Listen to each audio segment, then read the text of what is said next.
Okay, chapter 21, part 2 of 3. Let's do this! So how's Tasha? I asked. This was ridiculous. Marlon and I were struggling to find things to say to each other. We'd never had to do that before. Usually the two of us could talk about anything and everything, and we did. But not today. I wondered if we ever would again. Tasha, fine. Her class went to the Science Museum today, I think, Marlon replied.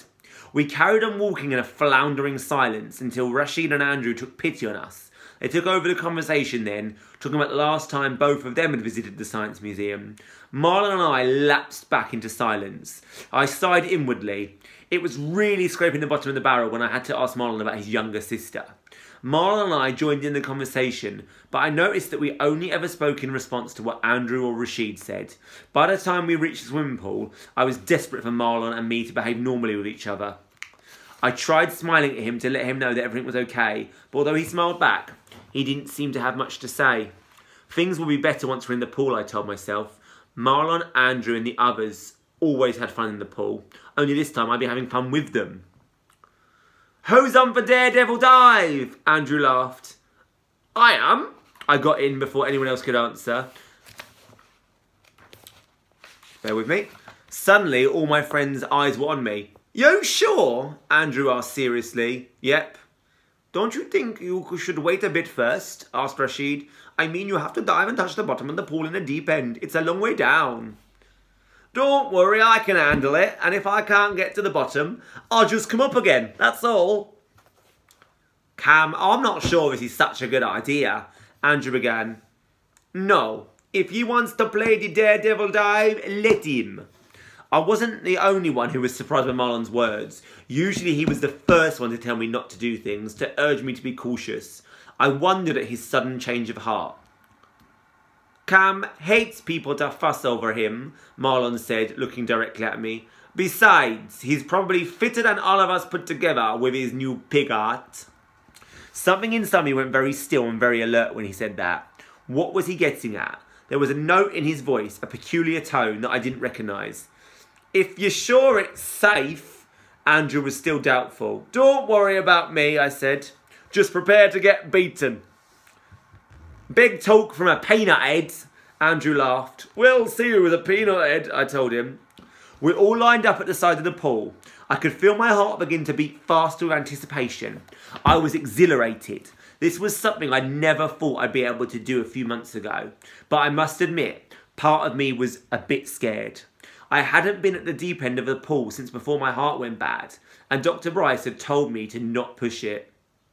Ready? Maybe I shouldn't be doing this. Steady? But it was too late now. Go! We all swam out to the middle of the pool, then dived. I kicked my legs, telling myself I could do it. 2 weeks after my operation, I'd been on a running machine at Dr. Bryce's clinic with pods stuck all over my chest, so that the doctors could monitor my heart when I exercised. Every day I'd had to do that. I started off with some gentle walking until by the end of the 6 weeks, they had me jogging comfortably. Of course, with the jogging, I didn't have to hold my breath as well. I opened my eyes, ignoring how they stung because of the chlorine in the water. I could see that Andrew and Rashid were ahead of me. I had time to wonder where Marlon was before my lungs began to protest, and I could hear my heart hammering, my blood roaring. I wasn't going to make it to the bottom. If I carried on much further, I wouldn't be able to make it back up to the surface either. I turned in the water and headed up again. I could see Marlon just behind me. I passed him as I kicked desperate to try and make it back up to the surface before my lungs exploded. When my head emerged from the water, I gasped in air as if my life depended on it, which at that moment was precisely how it felt. I floated on my back while I dragged breath after breath down into my lungs. When at last I felt my racing heart slow down, I turned and swam slowly back to the side of the pool. I obviously wasn't as fit as I thought I was. I mean, I didn't expect to win, although it would have been nice, but I had thought I'd do better. I'd barely made it halfway down. I thought Marlon wouldn't bother going all the way down to the bottom of the pool. I thought he'd come up and gloat, but he didn't. Andrew emerged first, followed by Rashid. Marlon came swimming up last. I can't believe it. I beat you. Andrew grinned at Marlon. Marlon shrugged. Everyone has an off day. And what happened to you all? Rashid asked me. I smiled.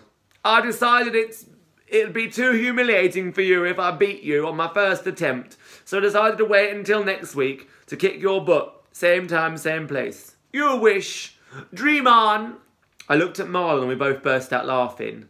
As we laughed, the last of the anger and hurt I felt evaporated. That seems like sometimes problems like that don't need discussing. They just come to a natural end. You think you're bad, don't you? Marlon teased. I don't think it, I know it, I replied. It's one of the best afternoons of my life. I couldn't do everything my friends did, but I didn't do too badly. And best of all, Marlon and I were talking again. I ended up staying in the water for an hour, which was about 45 minutes longer than I managed. By the time I got out of the water, I was as wrinkled and crinkled as a walnut, but I'd never felt better. I was the first one to get dressed, so I bought myself a packet of salt and vinegar crisps from the leisure centre vending machine. I managed to gobble down 3/4 of the packet before the others arrived. Who is on for chicken burger and chips? Said Rashid. You bet, good idea. Cam, you can have a bacon burger, Andrew told me. Or a couple of pork chops, Rashid laughed. If you don't mind eating your cousins. Andrew was doubled up with laughter now. I glared at him. My lips pursed, my face stony. Blow it out your ear, Rashid, I told him. They all creased up at that. I had to admit my lips did twitch a bit. Eating my cousins. Yuck. What an idea. I'll just go and phone my mum first, I said, licking my salty fingers. She was meant to pick me up and drive me back home. I'll ask her if I can go out with you first. Why do you need to ask your mum to drive you back home? Andrew asked. I looked at Marlon, then immediately away again. I didn't want him to think I was blaming him.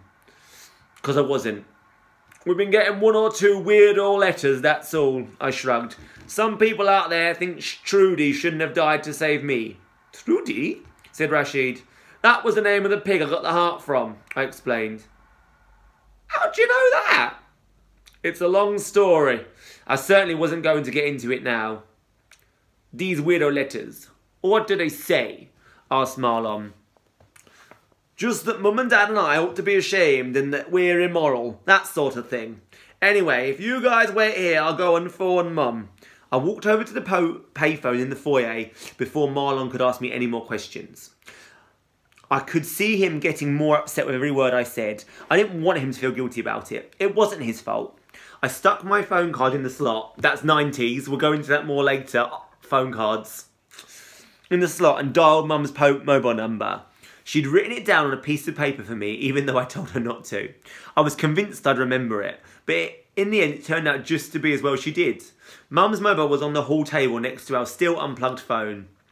Dad would still be at work, so that was all right. But it was a toss-up between who would answer the phone, Mum or my Nan.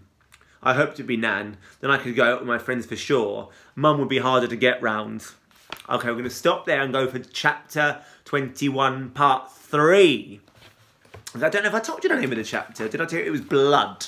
Which is an interesting. I don't know if we've come across that yet. So, part 3 coming up soon.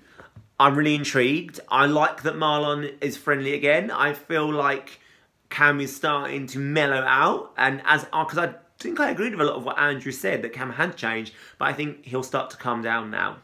Okay, we've got about 6.5 pages left. Let's see what comes.